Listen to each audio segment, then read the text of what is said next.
말씀은 이사야 41장 18절에서 20절 보도록 하겠습니다. 내가 헐벗은 산에 강을 내며 골짜기 가운데에 샘이 나게 하며 광야가 못이 되게 하며 마른 땅이 샘 근원이 되게 할 것이며 내가 광야에는 백향목과 시띠나무와 화석류와 들 감람나무를 심고 사막에는 잣나무와 소나무와 황량목을 함께 두리니 무리가 보고 여호와의 손이 지으신 바요 이스라엘의 거룩한 이가 이것을 창조하신 바인 줄 알며 함께 헤아리며 깨달으리라. 오늘 말씀의 제목은 이스라엘의 거룩한 이는 창조주입니다. 17절에서 바벨론 포로 생활하는 가운데 하나님을 구하고 성전에서 예배함으로 하나님을 간절히 만나기를 바라는 그 백성들을 하나님께서 가련한 자라 하시면서 그들의 그 가난해져 있는 심령, 그 갈급한 심령에 영원히 마르지 않는 생수로 채워주시며 버리지 않으시겠다는 약속으로 위로해 주셨습니다. 오늘 말씀은 그 약속을 어떻게 성취해 주실 것인지에 대한 말씀이에요. 18절에 내가 헐벗은 산에 강을 내며 골짜기 가운데에 샘이 나게 하며 광야가 못이 되게 하며 마른 땅이 샘 근원이 되게 할 것이며, 여기 보면 같은 의미의 말이 4번이나 반복되면서 강조되고 있습니다. 여기서 헐벗은 산, 골짜기, 광야, 마른 땅은 다 같이 물이 없는 메마른 곳을 말하고 있고요. 강, 샘, 못, 샘 근원은 다 같이 물이 풍부한 곳을 말합니다. 그래서 이 말씀은 물이 없는 곳에 물을 풍부하게 만들어 주시겠다는 약속이에요. 그리고 물이 없다 혹은 땅이 메마르다고 하는 것은 소망이 없는 상태를 말하고요. 물이 풍성하다는 것은 넘치는 구원 또는 풍성한 은혜를 상징합니다.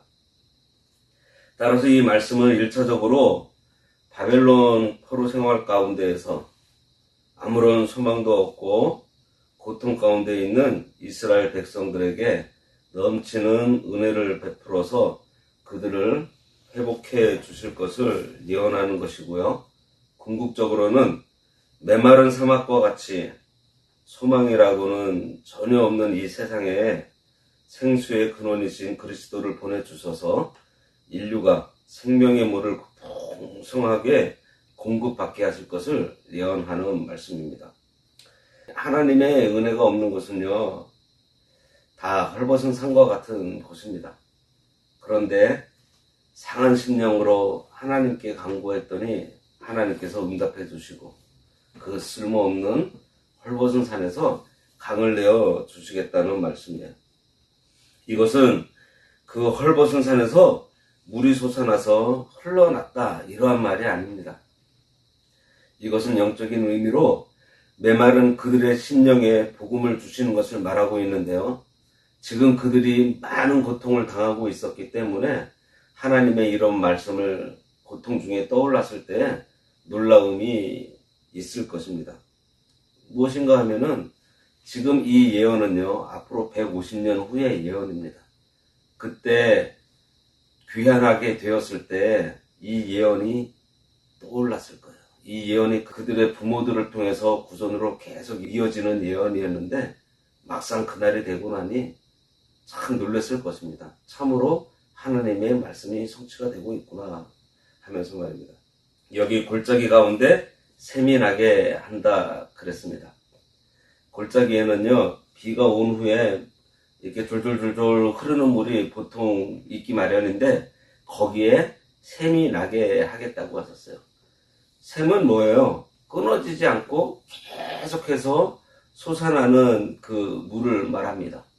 하나님께서 한번 은혜 주시고 그냥 끝내버리시는 것이 아니고 샘처럼 계속해서 솟아나는 은혜를 주시겠다는 것을 말하고 있어요.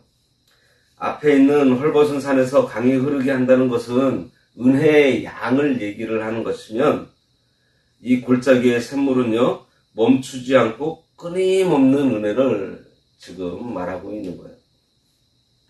하나님께서 성도를 구원해 주시고 그냥 알아서 살게 해서 그 구원 사역을 끝낸다는 것이 아니고, 성도가 구원의 은혜를 입은 후에도 그들이 만나는 그 삶 가운데에서 있는 모든 문제에서 계속해서 건져주시고 은혜를 베풀어 주시면서 구원을 잘 이루어 가도록 끊임없이 은혜를 베풀어 주실 것을 말하고 있습니다.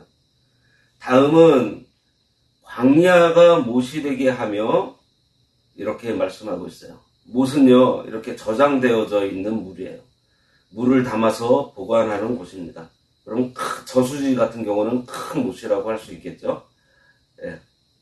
광야에는 모래가 많은 곳이기 때문에 일반적으로 물을 저장할 수가 없어요. 그런데 그것이 못이 된다고 지금 하니 하나님의 특별한 역사를 말하고 있는 것입니다. 진흙으로 된 곳이야 물이 흘러 들어오면 저절로 이렇게 모이겠지만, 광야는 대부분 모래가 많아서 비가 오더라도 물이 있더라도 전부 다 밑으로 다 빠지고 고일 수 있는 곳이 아닙니다. 그런 광야에 보면은 와디라는 강이 있어요. 그 강은 비가 올 때만 막 흐르고 비가 그치면 다시 말라서 그냥 길이 되어버린다고 합니다. 그 정도로 물을 저장하기 힘든 곳이 이 광야예요. 그런데 하나님께서 이적을 행하시니 광야가 못이 되게 하시겠다는 것입니다. 이 말씀은 광야같이 메말라져 있는 사람이 하나님의 은혜로 인해서 복음의 그 말씀이 그 마음에 저장이 되어서 하나님 앞에서 늘 은혜 가운데 사는 기적과 같은 역사가 일어날 것을 말해요. 그리고 마른 땅이 샘 근원이 되게 한다 그랬습니다. 물이 없어서 말라진 땅이 샘의 근원이 되니 물을 나누어주는 역할을 하게 되는 것을 말해요. 하나님께서 메마른 심령에 은혜를 주시면 그 은혜를 받는 자가 자기 혼자만 먹고 살아서 자신의 신앙만 겨우겨우 유지하는 것이 아니고, 그를 통해서 다른 사람에게도 복음이 전해져서 은혜 속에 살도록 하겠다는 것입니다. 복음이 샘의 근원에서 넘쳐나서 계속 흘러가 역사하며 성도들의 선한 행실, 의로운 삶을 통해서 영향력을 끼치는 역사가 일어나게 하시겠다는 거예요. 이런 은혜 받은 자가 어떻게 되는가에 대해서 다음 절부터 나와요. 거기에는 나무들에 비유하면서 이야기하고 있습니다. 거기에 나오는 나무들은요, 하나님의 은혜 입은 자를 위한 변화된 환경을 주시겠다는 의미로 해석하는 분도 있습니다. 그런데 앞에서 본 것 같이 샘이 나고 못이 되고 하는 것이 다 인간의 메마른 그 심령을 비유한 것으로, 여기에 나오는 그 나무들도요, 은혜 입은 주의 백성들의 변화된 모습을 비유했다고 보는 것이 맞는 것 같습니다. 19절에 보면, 내가 광야에는 백향목과 시띠나무와 화석류와 들 감람나무를 심고 사막에는 잣나무와 소나무와 황양목을 함께 두리니 그랬습니다. 하나님의 기적적인 도우심으로 거의 죽은 것과 같이 황폐했던 이스라엘이 정치, 경제, 종교적인 측면, 다시 말해서 모든 부분에서 새롭게 될 것을 예언하는 말씀이에요. 그러니까 이스라엘에 회복될 그 모습을 예언하는 것입니다. 원래 광야에는 백향목이 없어요. 백향목은 그 레바논 산에서 나는 그 나무로 키가 커서 무려 큰 것은 37m 이렇게 되고 두께가 넓은 것은 12m가 된다고 합니다.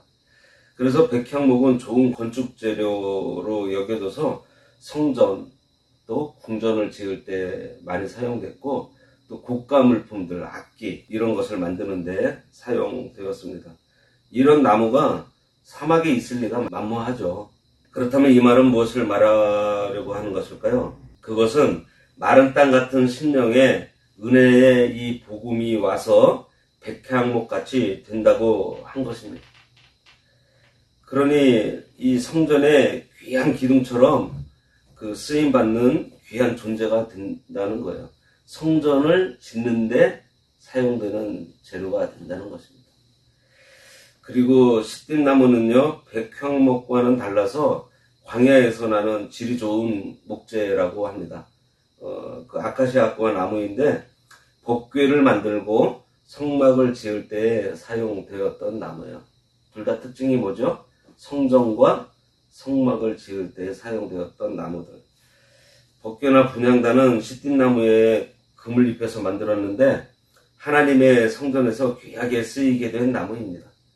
그러니 광야와 같이 물도 없고 동풍의 뜨거운 열기와 같은 역경을 이기면서 자란 나무를 하나님께서 쓰시겠다는 거예요. 백향목과 시띠나무는 이렇게 제목으로 쓰이고, 여기 화석류는 잎과 끝이 아름답고 향기가 좋아서 연회석상에 두는 나무입니다.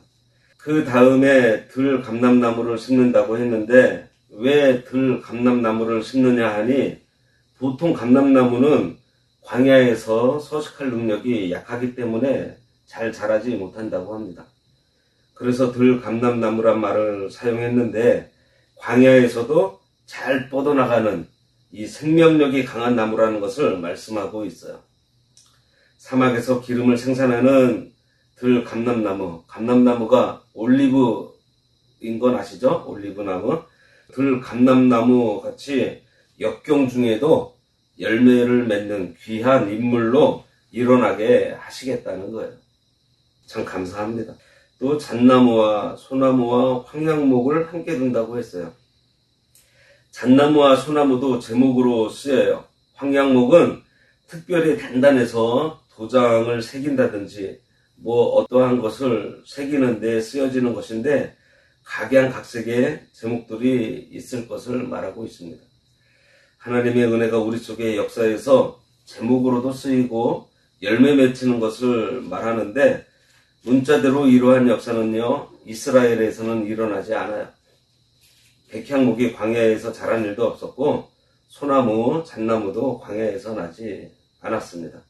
그러니 이 예언은 복음을 들은 이스라엘의 백성들이 하나님 앞에 감사하며 주의 뜻대로 교회가 세워지며 자기 은사대로 봉사해서 하나님의 영광을 위해 쓰임받게 될 것을 말하고 있는 것입니다.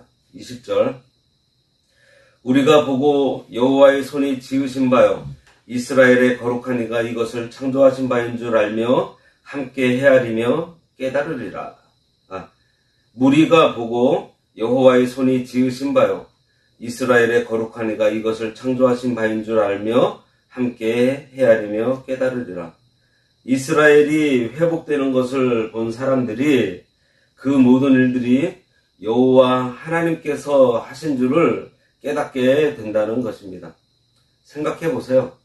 바벨론의 포로로 잡혀가서 꼼짝도 못하며 종살이 하던 사람들이 지금 돌아와서 성전을 짓고 예루살렘을 재건했으니 말입니다. 이방인들도 그런 모습을 보고 창조주 하나님의 권능을 깨닫게 된다는 거예요. 오늘날에도 많은 이들이 창조주 하나님을 깨닫지 못하고 믿지 못하고 있습니다.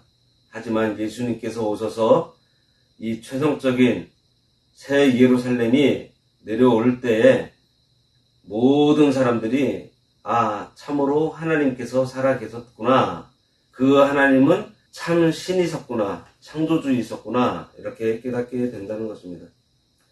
지금 이 예언은요, 아직 바벨론으로 잡혀가기도 전에 해주시는 예언입니다.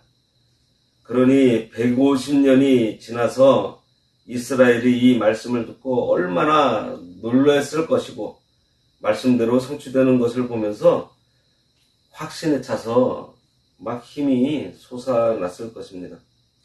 다음 21절부터는요, 우상 숭배하는 자들에게 주시는 경고의 말씀입니다. 기도하겠습니다.